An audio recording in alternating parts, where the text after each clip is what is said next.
I'm standing about 10 kilometres north of Kianjai, and you can see this is like a typical shamba, which would normally be planted either with just grass, or it would have maize or beans on it.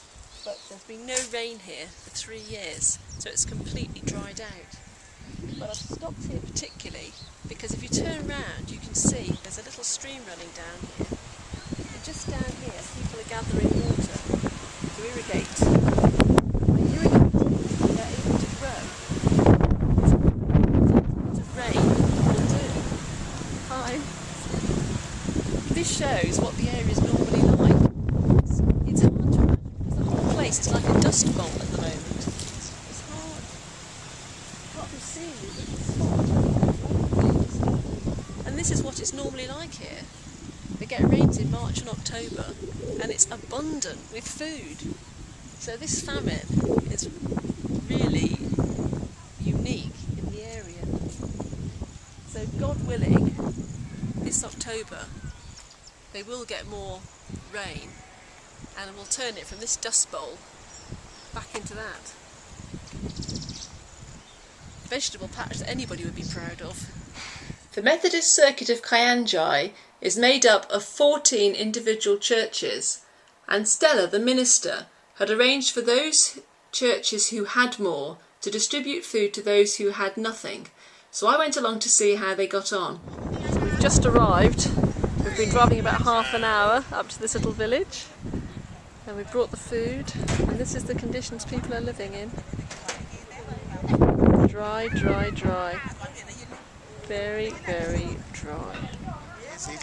Very hard working, yeah, and they grow a lot of crops, and they used to feed the other areas. Brilliant. Even there is a town here near them, Siolo. They used to feed that town. They sell their produce there at Siolo. And now look at it. Nothing. But now you can see even their cows are dying. This is in case you struggled with George's accent. He was saying, these people are very hard working. They used to grow a lot of crops, which they used to feed the other areas. There's a town nearby, Isiolo. They used to feed that town. They sold their produce there. But now you can see, even the cows are dying. Normally there is a lot of harvest when there are rains. It's only that at a time like now, the rains have stayed for quite some time. Yeah. And so people around here now are really hate. In fact, even to come up with such a building, it's by the grace of God. And normally when there is enough rain, they grow enough, and they get even enough to feed the upper part of the region. Yeah.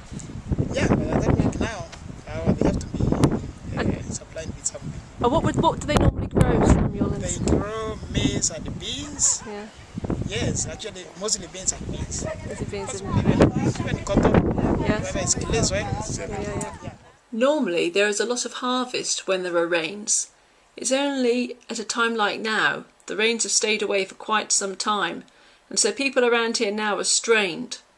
In fact, even to come up with such a building, Samuel was referring to the church, is only by the grace of God. Normally, when there is enough rain, they grow enough to even feed the upper part of the region, but at a time like now they have to be supplied with something. They grow maize and beans. Yes, actually, mostly maize and beans. People gathered in the church, waiting to get the food. There are 24 families here. George is scooping out maize. There's a kilo of maize for each of those scoops. When it goes into the bags.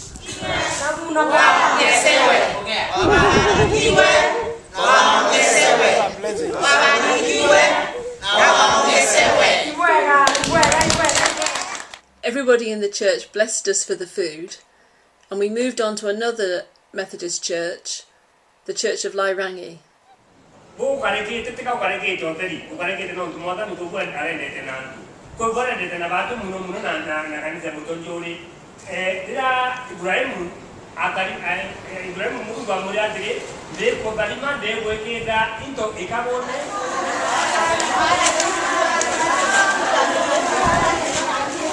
Give food. 4 kilos. No, 2 kilos. 2 kilos of family of ugali.